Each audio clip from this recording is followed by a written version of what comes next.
नमस्कार दोस्तों, 23 सितंबर 2020 के burning affairs current affairs discussion में आपका स्वागत है। सारी इंपॉर्टेंट न्यूज़ आपके नॉलेज के पर्सपेक्टिव से और आपके एग्जाम्स के पर्सपेक्टिव से मैं कवर करूंगा। लगभग 10-11 इंपॉर्टेंट न्यूज़ है। आगे बढ़ने से पहले वही सारी बोल बच्चन बातें लेक्चर की पीडीएफ के लिए टेलीग्राम चैनल ज्वाइन करिए। टेलीग्राम चैनल को ज्वाइन जरूर कर लीजिए। कुछ और इंपॉर्टेंट अपडेट्स मैं वहां पे आपको देता रहूंगा। साथ साथ मुझसे कोई डाउट क्लैरिफाई करना हो तो आप इंस्टाग्राम पे फॉलो करके मैसेज कर सकते हैं। जितनी जेन्युइन क्वेरीज होंगी मैं सबको जवाब दूंगा। उसके साथ साथ मेरे द्वारा बनाई गई कुछ और वीडियोस को देखने के लिए, जिससे आपके एग्जाम्स को पुश मिलेगा, खासकर सिविल सर्विसेज की जो तैयारी कर रहे हैं उसके लिए आप ज्वाइन बटन दबा के मेंबर भी बन सकते हैं चैनल के। पहली news, opposition parties walk out of both houses of parliament. भैया बात यह है कि पहले तो राज्यसभा से वॉकआउट किया पार्लियामेंट से अपोजिशन पार्टीज ने, फिर लोकसभा से वॉकआउट किया लगभग शाम को 4 बजे ट्यूसडे को, यानी कि कल। हुआ ये कि भैया 2 फार्म बिल्स को अपर हाउस से पास कराया गया। अभी वहां पे जो मेंबर्स थे उन्होंने वोटिंग की डिमांड की, वोटिंग की डिमांड को नहीं माना। उन मेंबर्स ने बोला कि इन बिल्स को standing committee of the parliament के पास भेजिए, वहां नहीं भेजा। तो ये लोग नाराज हो गए, चिल्लाने विल्लाने लगे, माइक्रोफोन तोड़ने लगे, पेपर उछालने लगे और जो डेप्यूटी चेयरमैन थे हरिवंश साहब, उनके ऊपर अटैक सा करने लगे। मार्शल्स आ गए, अटैक को रोक दिया गया। अपोजिशन ने, जो डेप्यूटी चेयरमैन है हरिवंश, उनके खिलाफ नो कॉन्फिडेंस मोशन को इंट्रोड्यूस किया, उनको उनकी चेयरमैन की पोस्ट से हटाने के लिए। लेकिन वेंकैया नायडू जी ने कहा कि इसके लिए आपको 14 दिन का नोटिस करना है, तो वो जो नो कॉन्फिडेंस मोशन था उसको भी खारिज कर दिया गया। और 8 पार्लियामेंटेरियंस को पार्लियामेंट में रकस क्रिएट करने के लिए सस्पेंड कर दिया गया। मतलब वो इस मॉनसून सीजन के किसी भी सेशन में अब या किसी भी सिटिंग में अब पार्टिसिपेट नहीं कर पाएंगे। अभी इन सब चीजों के चलते बोला क्या जा रहा है, मतलब राज्यसभा से और लोकसभा से अपोजिशन पार्टीज बॉयकॉट कर दिया, वो वॉकआउट कर गई और वो बोल रही कि अब हम पार्लियामेंट की किसी भी प्रोसीडिंग में पार्टिसिपेट नहीं करेंगे। जिन राज्यसभा के 8 मेंबर्स को सस्पेंड किया गया, पार्लियामेंट के अंदर जो महात्मा गांधी जी की स्टैच्यू है उसके नीचे बैठ के वो लोग पूरी रात धरना प्रदर्शन करते रहे। कहा जा रहा है आज पार्लियामेंट को एडजॉर्न साइंडी कर दिया जाएगा। एडजॉर्न साइंडी जानते हैं ना, कि लोकसभा का स्पीकर एडजॉर्न साइंडी करेगा, राज्यसभा का स्पीकर एडजॉर्न साइंडी करेगा, राज्यसभा का चेयरमैन सॉरी। एडजॉर्न साइंडी मतलब कि अभी के लिए हाउस की प्रोसीडिंग्स को बंद किया जाता है अंटिल फर्दर नोटिस। एडजॉर्न साइंडी कब किया जाता है? जब सेशन को खत्म करना हो। स्पीकर यानी कि जो उस हाउस का हेड है, जो उस हाउस को प्रिसाइड कर रहा है, जो कि लोकसभा केस में स्पीकर है, राज्यसभा केस में चेयरमैन है, वो एडजॉर्न साइंडी कर देंगे। और बाद में प्रोरोगेशन का एक प्रोक्लेमेशन लेके आएगा प्रेसिडेंट, जिससे कि ऑफिशियली पार्लियामेंट का सेशन इस बार का खत्म हो जाएगा। एडजॉर्न साइंडी, एडजॉर्नमेंट और साथ साथ प्रोरोगेशन, इसको मैं पहले लक्ष्मीकांत में बहुत डिटेल में बता चुका हूं, यहां भी मैंने आपको डिटेल में बता दिया। आगे चलते हैं। Lok Sabha clears 3 labour bills. देखिए, इस लेबर बिल्स के ऊपर मैंने ये डिटेल्ड वीडियो बना रखी है। मैंने कल ही इस वीडियो को अपलोड किया है। आप एक काम करिए, कोड ऑन इंडस्ट्रियल रिलेशंस मेरे नाम के साथ सर्च मारिए, ठीक है, आपको ये वीडियो मिल जाएगी। या फिर आप मेरे चैनल के वीडियो सेक्शन में चले जाइए, वहां पे आपको इस वीडियो का लिंक मिल जाएगा, ठीक है। आप इस वीडियो को जाके देख लीजिए बहुत डिटेल में, पिछले साल में, पिछले कुछ डेकेड्स में और अभी के लिए इन लेबर लॉस को लाने में क्या फर्क पड़ने वाला है, ठीक है, इसके क्या फायदे, क्या नुकसान, क्या चेंजेस किए जाने, सारे इंपॉर्टेंट पॉइंट्स और नोट्स मैंने वहां पे एक्सप्लेन कर रखे हैं। तो उसको यहां पे दोबारा बताने की जरूरत नहीं है। यहां बस इतना बताने की जरूरत है कि ये जो 3 बिल्स लेके आए गए हैं, इसको लोकसभा से पास करा लिया गया है। बिल्स में क्या है उसको मैंने इस वीडियो में बहुत डिटेल में एक्सप्लेन किया, जरूर देखिए जाके अगर आप एग्जाम की तैयारी कर रहे हैं। जीएस पेपर 2 में आपको काम आएगा। अभी बिल लोकसभा से तो पास हो गए, बट बिल को राज्यसभा से पास होना जरूरी है। अभी राज्यसभा में अपोजिशन मेंबर्स बैठ नहीं रहे हैं, तो देखना पड़ेगा कि राज्यसभा से पास हो पाता है या नहीं हो पाता है। भैया, इंडिया चाइना का border stand of army talks चल रही हैं। ट्यूसडे को 6 राउंड ऑफ कॉप्स कमांडर्स ये टॉक्स हुई। इन टॉक्स में ये बोला गया कि इंडिया और चाइना अपने और ट्रूप्स को फ्रंट लाइन पे नहीं भेजेंगे। अभी और ट्रूप्स को क्या नहीं भेजेंगे, हजारों की तादाद में वैसे ही ट्रूप्स यहाँ डिप्लॉयड हैं, ठीक है ना। बहुत ही मैसिव स्केल पे ऑलरेडी डिप्लॉयमेंट हो चुका है, तो और ट्रूप्स भेजना ना भेजना का कोई मतलब है नहीं। ओके, फिर यही सब बातें बोल बच्चन की भैया ग्राउंड पे कम्युनिकेशन करेंगे, दोनों लीडर्स आपस में बातचीत करेंगे, मिसअंडरस्टैंडिंग नहीं होगी, मिस जजमेंट नहीं होगा।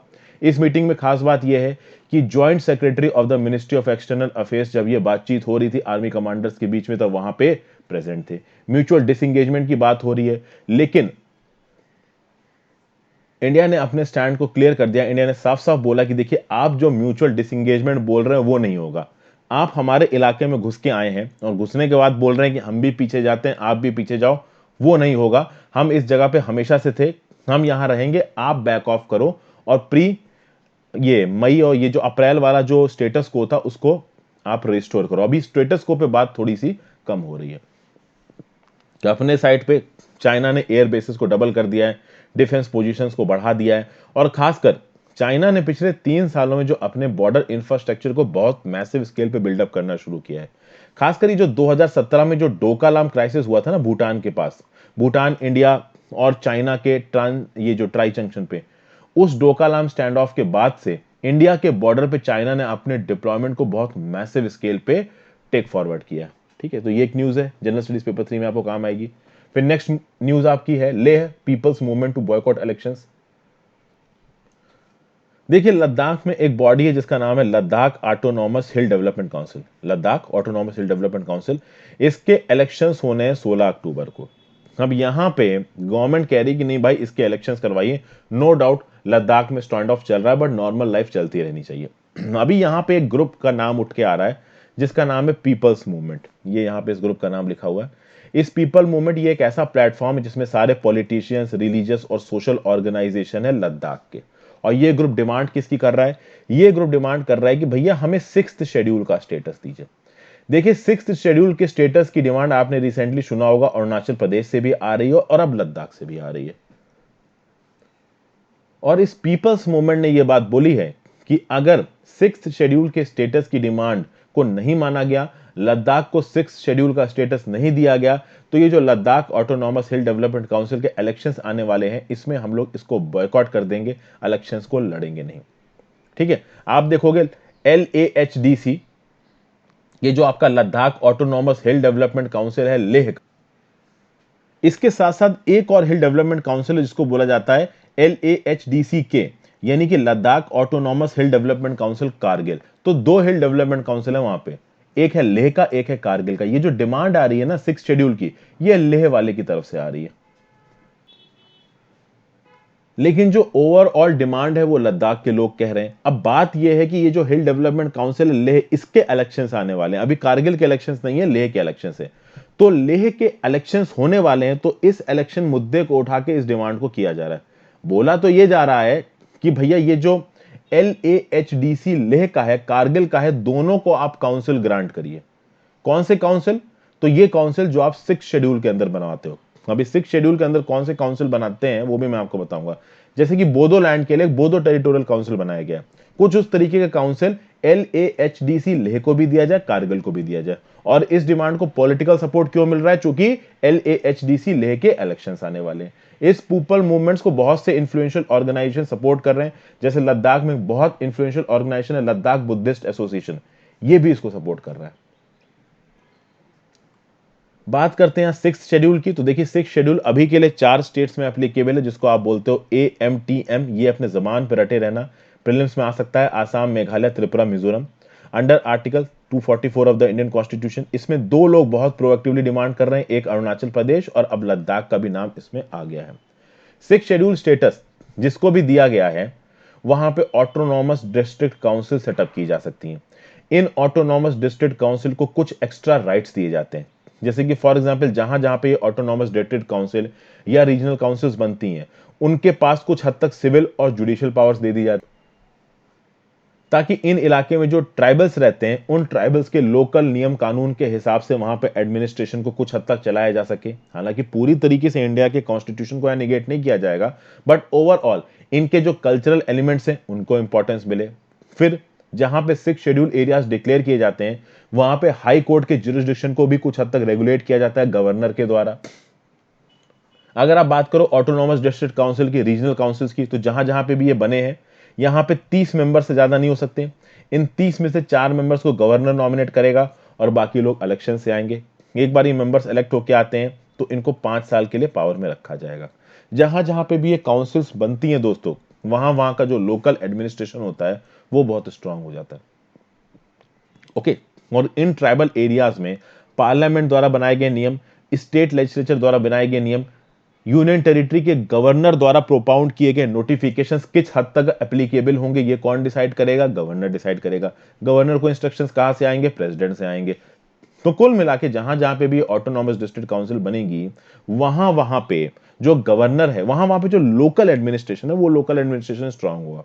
गवर्नर बहुत सारे लॉज को उन लोकल एडमिनिस्ट्रेशन में एप्लीकेबल होने से रोक सकता है, तो उनको ऑटोनॉमी से मिल जाती है, अपने तरीके से जीने का जो तरीका है वो उनको मिल जाता है। इसी की डिमांड हो रही है आपकी लद्दाख में, ये डिमांड अरुणाचल प्रदेश में भी हो रही है। इसलिए 6 शेड्यूल बहुत इंपॉर्टेंट हो सकता है। इसके लिए सवाल भी सीधे सीधे आ सकता है यूपीएससी प्रीलिम्स में भी, मेंस में भी।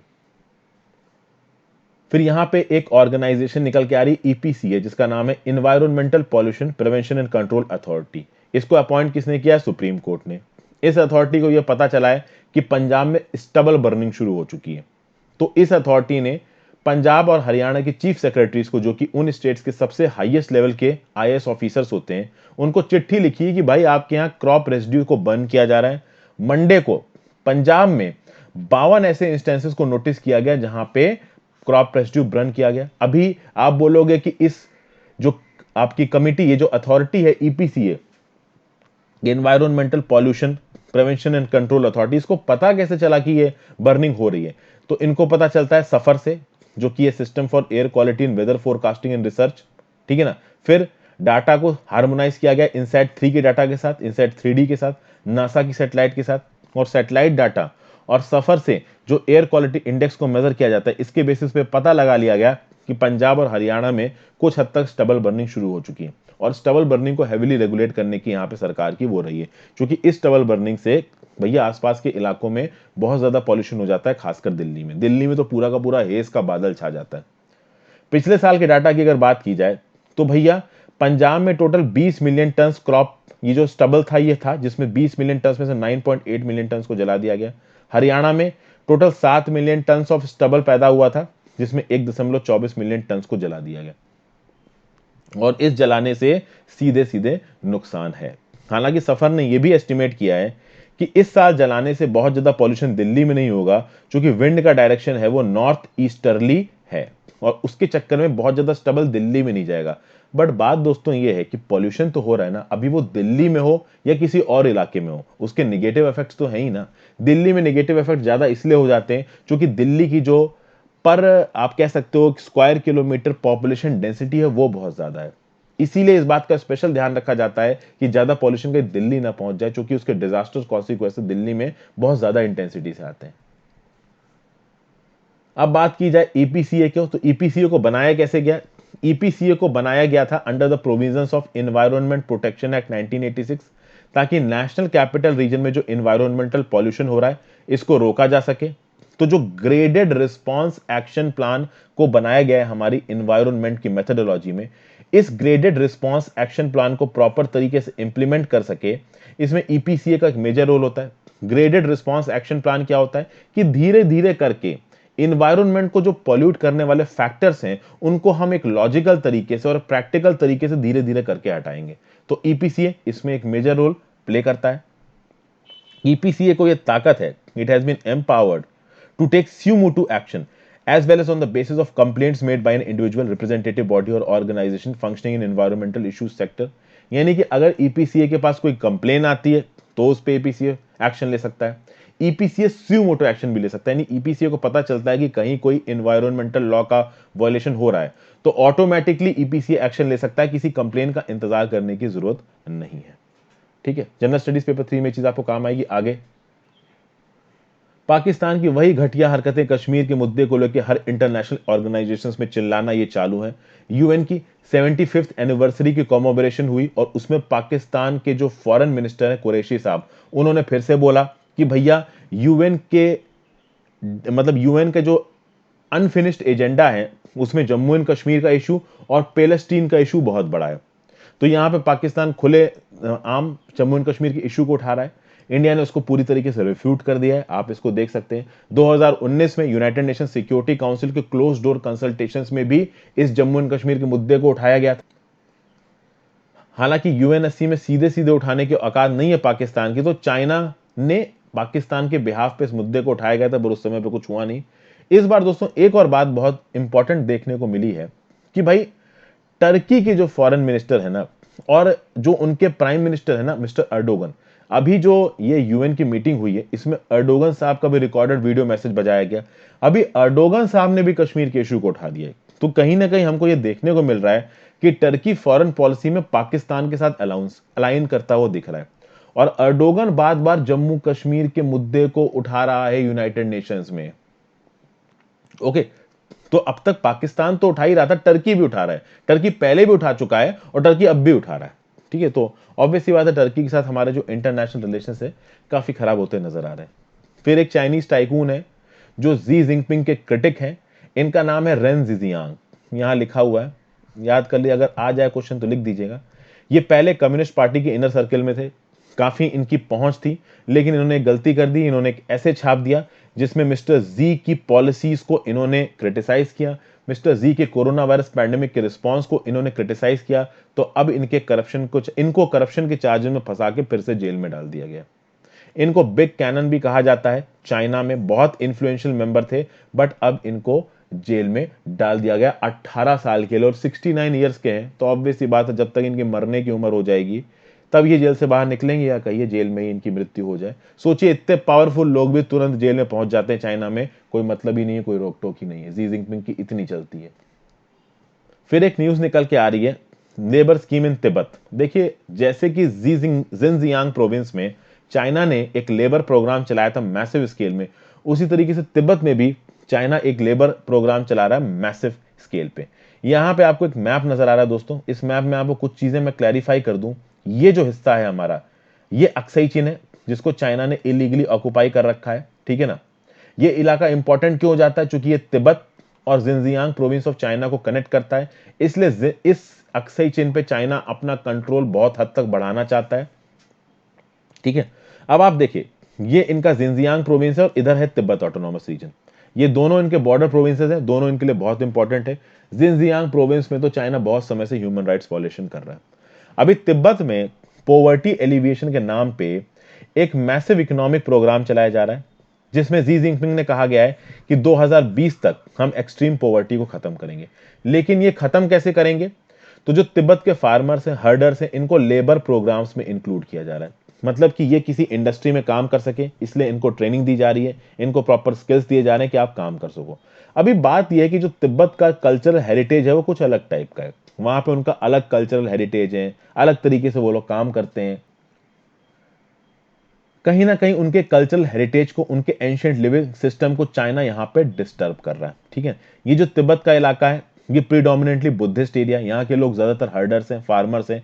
इनको फैक्ट्री में डिप्लॉय करने की स्किल दे रहा है चाइना।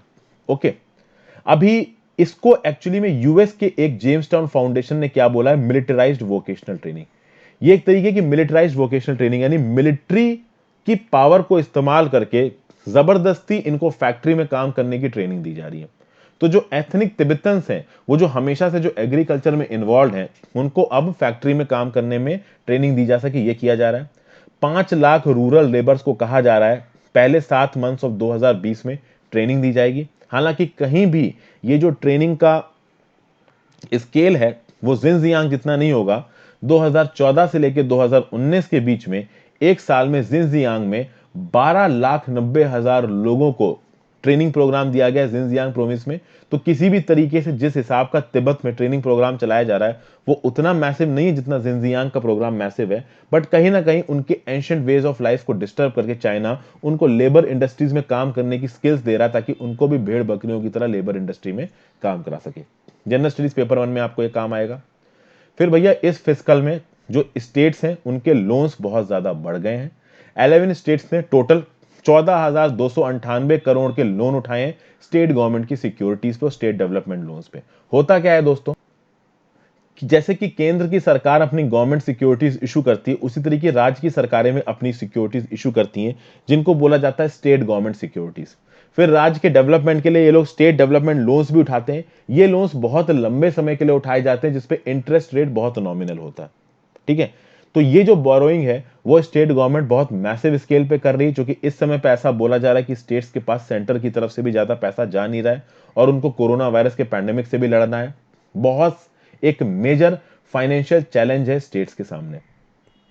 उनके रेवेन्यूज भी घट रहे हैं, इसलिए वो मार्केट बोरोइंग्स कर रहे हैं। तो अगर आप 7 स्टेट्स को छोड़ दो, जिसमें अरुणाचल प्रदेश, त्रिपुरा, मणिपुर, पंजाब, उत्तर प्रदेश, हिमाचल प्रदेश और झारखंड है, इन 7 स्टेट्स में तो बोरोइंग बहुत ज्यादा नहीं देखने को मिली है, लेकिन बाकी स्टेट्स में बहुत बोरोइंग देखने को मिली है। तमिलनाडु, महाराष्ट्र, आंध्र प्रदेश, कर्नाटका, राजस्थान, ये टॉप 5 बोरोइंग स्टेट्स हैं। ओवरऑल जो बोरोइंग हुई है उसकी 54% बोरोइंग इन 5 स्टेट्स ने की है।